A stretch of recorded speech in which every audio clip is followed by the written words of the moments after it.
প্রেম করি তখন কিন্তু অনেকগুলো ছ্যাঁকা দিয়ে এসে আবার প্রেম করি।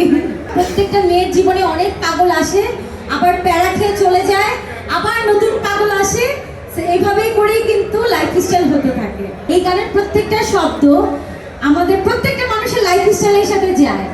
তোর আগে কত পাগল আইছে, আমার প্যারা খাইয়া সবাই পালাইছে। যদি আমি সিঙ্গার না, কিন্তু এই লিরিকটা আমার কাছে অনেক ভালো লেগেছে। আর আমার দুলাভাইকে কি বলবো, থ্যাংক ইউ সো মাচ দুলাভাই, এত মজা করে জমিয়ে গানটা গেয়েছেন আপনি, একদম ফাটিয়ে দিয়েছেন, যেটা শালী হিসেবে আমার মনে ধরেছে।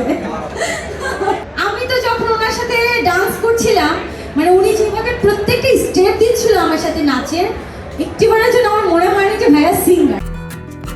এলো কেয়া সুপার বিউটি সোপ, নতুন রূপে নতুন সৌরভে, ভিটামিন ই সমন্বয়ে, শুধুমাত্র তোমারই যত্নে, কারণ তুমি স্পেশাল।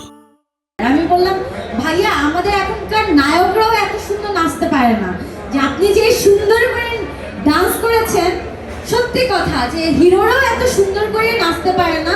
ওই পাশে বসে আমার হাজব্যান্ড, তারও অনেক সাপোর্ট ছিল। আমি যখন শুটিং করছিলাম সে কিন্তু শুটিং সেটে প্রেজেন্ট ছিল, এই লাইফে ফার্স্ট টাইম সে শুটিং সেটে বসে আমার এই গানের শুটিং দেখেছে, আর সেও আমাকে অনেক সাপোর্ট করেছে। এখনকার মিউজিক ভিডিও কিন্তু সিনেমার থেকে অনেক বেশি বাজেটের কাজ হয়। অ্যান্ড আমি যখন শুটিং করলাম, শুটিং সেটে পুরো এফডিসি সবাই বলছিল যে কোন ছবির শুটিং হচ্ছে।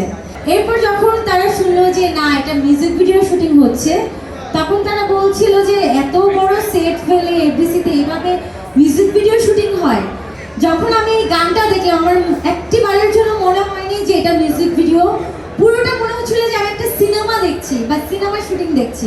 এই গানের কোরিওগ্রাফি করেছে আমাদের সিনেমার কোরিওগ্রাফার হাবিব ভাইয়া, যিনি আমাদের এই গানটা লিখেছেন, গীতিকার ভাইয়া যিনি সুর করেছেন, যারা মিউজিক করেছে তাদের সবাইকে অসংখ্য ধন্যবাদ।